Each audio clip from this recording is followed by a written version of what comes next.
Good morning students. अब मैं आपको बाल गोविंद भक्त के आगे के प्रश्नोत्तर समझा रही हूँ। प्रश्न 6, पाठ के आधार पर बाल गोविंद भक्त के मधुर गायन की विशेषताएं लिखिए। उत्तर, बाल गोविंद भक्त प्रभु भक्ति के मस्ती भरे गीत गाते थे। उनके गानों में सच्ची टेर होती थी। उनका स्वर इतना मोहक, ऊंचा और आरोही होता था कि सुनने वाले मंत्र मुग्ध हो जाते थे। औरतें उस गीत को गुनगुनाने लगती थी। खेतों में काम करने वाले किसानों के हाथ और पांव एक विशेष लय में चलने लगते थे। उनके संगीत में जादुई प्रभाव था। वह मनमोहक प्रभाव सारे वातावरण पर छा जाता था, यहाँ तक कि घनघोर सर्दी और गर्मियों की उमस भी उन्हें डिगा नहीं पाती थी। प्रश्न 7, कुछ मार्मिक प्रसंगों के आधार पर यह दिखाई देता है कि बाल गोविंद भक्त प्रचलित सामाजिक मान्यताओं को नहीं मानते थे। पाठ के आधार पर उन प्रसंगों का उल्लेख करें।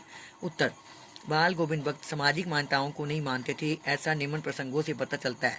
उत्तर 1, वे अपने इकलौते पुत्र की मृत्यु से विचलित नहीं हुए।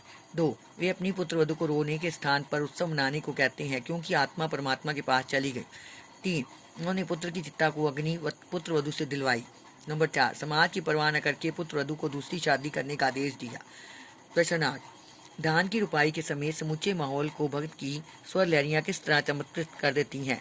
इस माहौल का शब्द चित्र प्रस्तुत कीजिए। उत्तर, खेतों में धान की रुपाई चल रही थी। बाल गोविंद भक्त भी एक एक उंगली से धान के पौधों को पंक्तिबद्ध करके रोप रहे थे। तभी उन्होंने मस्ती भरी तान चढ़ी। उनके गीत का स्वर इतना मोहक, इतना मनमोहक, ऊंचा और आरोही था कि वह सीधे आकाश में स्थित परमात्मा को टेरता प्रतीत होता था। उसे सुनकर खेतों में उछल कूद मचाते बच्चों में एक मस्ती आ गई।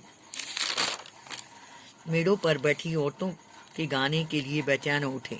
किसानों की उंगलियों में भी एक क्रमिक लय आ गई। हल चलाने वाले किसानों के पैर संगीत की थाप पर चलने लगे। इस प्रकार उनके संगीत का जादू सारे वातावरण पर छा गया। प्रश्न 9, पाठ के आधार पर बताएं कि बाल गोविंद भक्त की कबीर पर श्रद्धा किन किन रूपों में प्रकट हुई है। उत्तर, बाल गोविंद भक्त कबीर के प्रति असीम श्रद्धा रखते थे। उन्होंने अपनी श्रद्धा को निम्न रूपों में व्यक्त किया। नंबर 1, उन्होंने स्वयं को कबीर पंथ के प्रति समर्पित कर दिया। वे अपना जीवन कबीर के आदर्शों पर चलाते थे। कबीर ने गृहस्थी करते हुए संसार के आकर्षणों से दूर रहने की सलाह दी थी। बाल गोविंद भक्त ने भी यही किया। नंबर 2, भक्ति ने अपनी फसलों को भी ईश्वर की संपत्ति माना। वे फसलों को कबीर मठ में अर्पित करके प्रसाद रूप में पाई फसलों को का भोग करते थे। नंबर 3, कबीर ने नर नारी की समानता पर बल दिया, बाहरी आडंबरों पर चोट की। नंबर 4, कबीर मनुष्य शरीर को नश्वर मानते थे। वे जीवन को प्रभु भक्ति में लगाने की सीख देते थे। बाल गोविंद ने उनके इन आदेशों को पूरी तरह माना।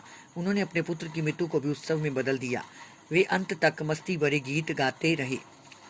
नंबर 10, आपकी दृष्टि में भगत जी की कबीर पर अगाध श्रद्धा के क्या कारण रहे होंगे? उत्तर, मेरी दृष्टि में भक्त सच्चे सरल हृदय इंसान थे।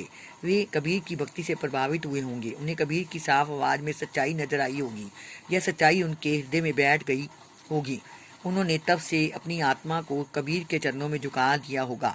उन्होंने कबीर को अपना गुरु मान लिया होगा तथा अपने जीवन को उन्हीं के अनुसार ढाल दिया होगा। बच्चों, ये सारे प्रश्नोत्तर आपने याद करने और लिखने